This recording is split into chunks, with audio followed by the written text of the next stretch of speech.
some of the other members of the committee have gone back to 2011 when City Council specifically created a park zone, which at that time none of us were familiar with that deed restriction, and it was very important to City Council to make sure that we protected our parks, and particularly Cable Park. It was a large part of it. On email me, I can forward you that information. We felt that it was very important. City Council at that time was very important to protect the heritage of that. And we didn't even know it at that time about the deed restriction. Thank you for your time. Mr. Beckman. Hello, Beckman. I don't have my notes with me, but I had a couple items I'd like to see if the council would consider for the business later on in the meeting. One would be the 3-minute timer. 2 weeks ago, it was terribly 3 minutes is 3 minutes. It is 2 minutes and 45 seconds when you get distracted. So if you could discuss that buzzer, that'd be great. The second thing I'd like to discuss is potential term limits for council members. We've got some issues going on where people aren't aware that November's vote for important issues such as marijuana would have more voters than an August vote. Statistically, it's 40% more voters in November than August. I found that out with a simple Google search. Last item would be, I was led to believe that maybe one of the 5 people that are being up for election may not be running for election in November. If that's the case, could you please notify the public so anybody that would like to run has more than enough ample time to start a campaign? Thank you. Thanks, Ben.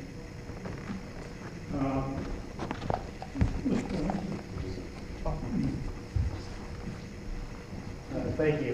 Mitch Cornelison, 51 Avenue F. Jason Sanders, welcome to the council. Appreciate your time.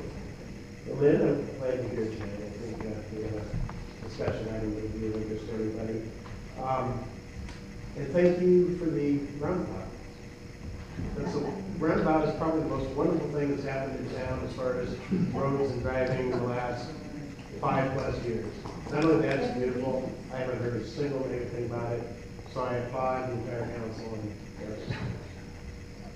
Now to move on to my real crux of the matter. In November, we're going to have a major change in government. We've got 60 positions changing here. You're basically a lame duck council at this point.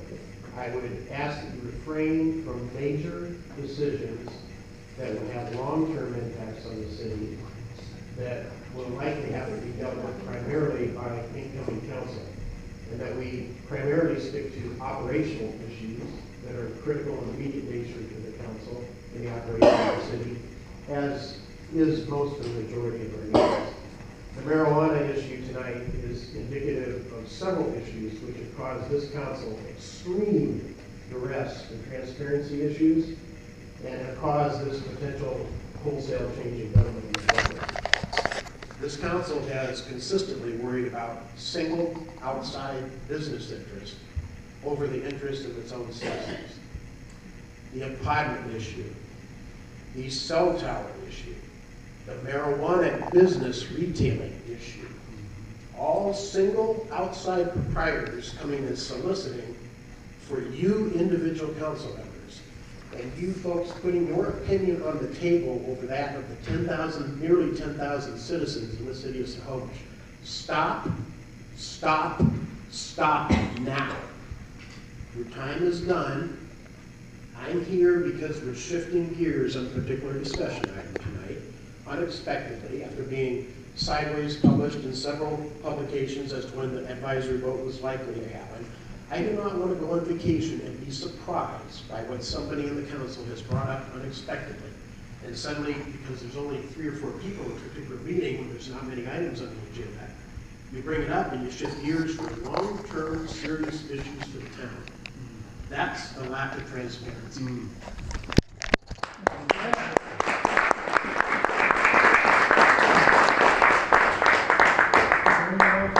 Yes, please. Name and address for the record, please. I wasn't on the registry there. My name is Diana Rogers. I live at 301 Avenue C, and I've lived in Snohomish for over 30 years. I'm here tonight to make a plea on behalf of our store, JCPenney's. It's the only one in the Northwest that's being eliminated. And I was down and spoke with the manager over the weekend, and everybody is pretty heartbroken about that. I know that it generates revenue for the city, but it also serves a purpose. There's a tremendous amount of people, seniors, that live in this town and have lived here for many, many years. A lot of them don't drive anymore. They have no access to a store unless somebody takes them and provides transportation. So I was talking to Julie, and I said, what can we do to help as a city? And she said, well, we're praying for a miracle. And so I felt that if the council would allow me to request that the public citizens here in town send emails to jcpenny.com and try to make a plug to keep our store. I think it would be really invaluable. Thank you for your time. Thank you, Ms. Rogers. Yes, I read that in the paper that it was being closed. Certainly disappointed to many citizens, community using that store for a long time. So it will be something of an economic impact to the city. Anyone else who would like to speak on general matters tonight? Good evening, I'm Bob McGowan, I live at 120 Long Street, and I just had a couple of questions. It may not be directly addressed to you guys, council per se. By the way, thank you very much, Mary Grzak, Mayor Hamilton, and the rest of you. I really appreciate that I've been to these different meetings at Monroe and at the county level, what you guys do, and it's tough. So thank you for doing that. The first one is, what is the schedule on the repair of 10th and Mill? There's still some slubbing asphalt there. If you can address that. The second issue is, last year they took the ground up asphalt from Maple in the resurfacing project, and they put it between Short Street and then on the Pilchuck. And what has happened is it's coalesced or it's hardened because of the sun and people drive on it. And now we have these potholes that are so big. I went out there with a rake to try to rake infill in there, and it's too hard.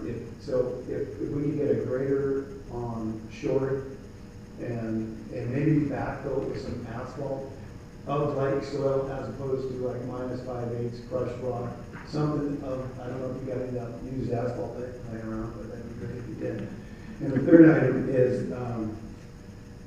just out of curiosity, does the city have to, we own this building here, right? Do we have to pay rent at Gilberson's, or is that a freebie as well? When you finish on that. Of course, thank you.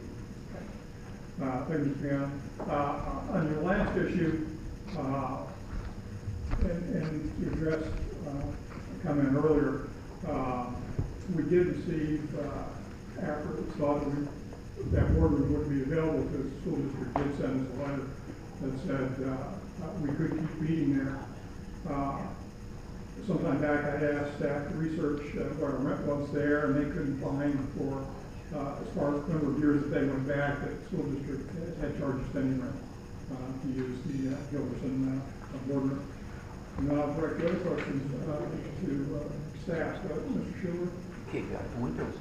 Thank you, Mayor. Yes, I can address those two issues. So regarding the previous gravel roads there by Short Street, I will pass it on to staff. And as you know, those were previously gravel roads and they just required maintenance. And so the crew did a great job. We recycle the old asphalt when we do a new pavement overlay. And the recycled asphalt has oil in it. So usually it binds really well. And we've gotten lots of great feedback on the alleys we've applied it on and some of the other streets. So every once in a while, nature does something, and so, yeah, I'll have them go out there and take care of that. And then 10th and Mill, I can't get into details, but we have rejected the contractor's work in a number of areas, Okay, and we are working with them on that. thank you. Yes. All right, is there anyone else who would like to make some general comments to council? If not, I'll close the comments at this point, and our first thing is a presentation. City Manager, do you want to make the introduction, or? I'd be happy to do that. Superintendent Ken Colvin of the Sonoma School District has requested this time to present to the City Council and the citizens here a new communications program that they're rolling out.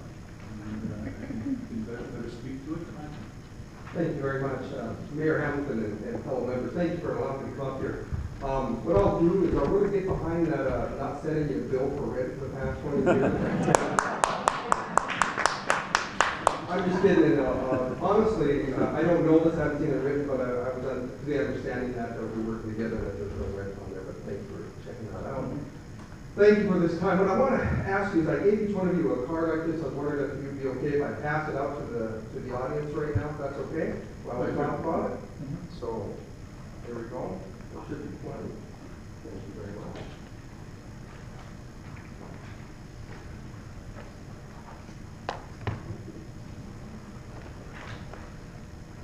And I'll keep this short. What we're doing is, I'm in my ninth month of being a superintendent, and one thing I've really talked to the board is how to engage our community and really talk to our community.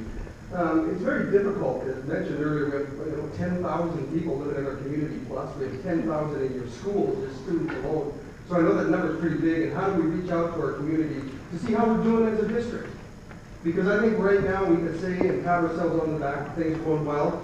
Students are being educated, things are going great, we have great facilities, good staff going on. And we really want to dip in and go deeper into that, because no matter how good we think we're doing, we need to have the input of our community. And yes, Steve asked the hard question is, what can we improve? Because that's what I really want to know, is how can we get better at your schools and really with that input. So what we did is we really took a look at this, and it's tough to call people in for meetings at any big number of people to come in, because in the evenings it's difficult to draw people in. We also know that just plain old surveys aren't good either, it's just yes or no questions. So what we did is we researched and found a company called Thought Exchange. And that's where this little handout comes out. Thought Exchange is an online conversation. It's sort of like a survey, but not. What it does is it gets 4 questions out to our community. They can go onto our website, click on it, 4 questions come up. And the questions are, what are your concerns about our school? What opportunities would you like our school to offer our children that they already don't have? What good things are in our school? And the last one are, what about our facilities? What do you think our next step of facilities are? Those are the 4 questions we're asking people to answer.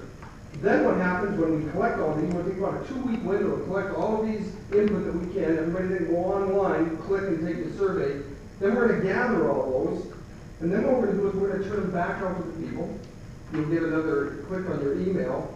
And we'll be given like 16 stars per question, and you go through and you read everybody, as many as you want comments. And those comments that you like, you'll put a star on. And hopefully after hundreds of people have read these, we'll start to see themes in there with the number of stars going with these thoughts that we have out there. And so that'll give us a good indication of what people think are the needs of the school, what's good about the school, our facilities with the school, and a really good input from our community without having to call them all into a meeting in which we take someone's evening away. So what I really ask you to do on here, it explains everything. It has the website down there below where you can go to, or a little code that you can scan to get that. I'm just asking you please to go do that and tell your friends and everyone about it. I'm glad I have a crowd here tonight so we can do this. We opened it up for the first few days. I believe today we're right around 350 people and over 1,400 comments coming back. But we want way more than that. We know when Marysville did this, they had 2,000 people participate. We know we can do better than that. We're just trying to get this in. So then later on in the year, then we can start some strategic forward thinking. How do we take this input and how do we make the schools better? And how can we serve our community better? And better yet, how can we educate our children so they're prepared for life and college beyond our doors? So thank you very much for this time. Is there any questions on this at all? One. I'm sorry, we don't have questions. from the public on this, but Superintendent more than happy to address questions, maybe after the meeting, or certainly from his office. But thank you for that. The thing I'd say would help him out, because I don't think you guys think about it, and it's a communication thing. Think about all the people that do not have computers. Yeah, and so what we're doing to address that, can I address something I brought up? We are going to have 3 community meetings after this is all over for people to come in face. And we've heard this before because prior to me coming here, a lot of our newsletters all went out on computers. And I was out talking to some civic groups, and we had some people say we don't have computers or we don't like to go on there. And so we started mailing out 4 times a year community views newsletter so we can get on that because we understand there's a large part. So after this is all over, look for advertising. It's tough to get the word out, but we're going to have the in-person meeting so we can get those words also. Good point. Thank you for clarification.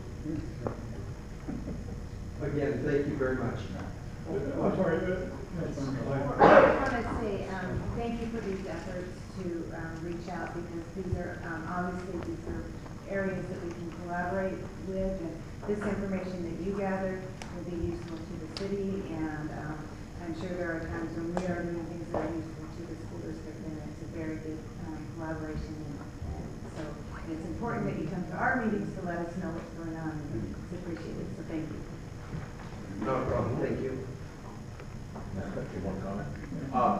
I'm not sure, we've thought about this in different kind of ways too, but are you looking at opportunities to recognize anybody with great ideas? If there's something that you know is saves a ton of money, it's great at improving education, those kind of things. Are you looking at opportunities to try to capture that, and then whether it's once a year or time where you can actually recognize those people that are out there? So let me clarify too on this. This here, and I know you're not asking it here, but I want to clarify something. This is totally anonymous for people, because we don't want this to come in, someone to think that their name or their email are tracking this. As far as your other, do we take in input when someone has a great idea to recognize that happens? We don't have an official program for that, that I'm aware of. I'm pretty sure that we don't, because I've been here for 9 months. But it isn't something that we can't look at in the future to see what's happening. Because we do have a lot of partnerships with our community members, and I'll give you a good example. The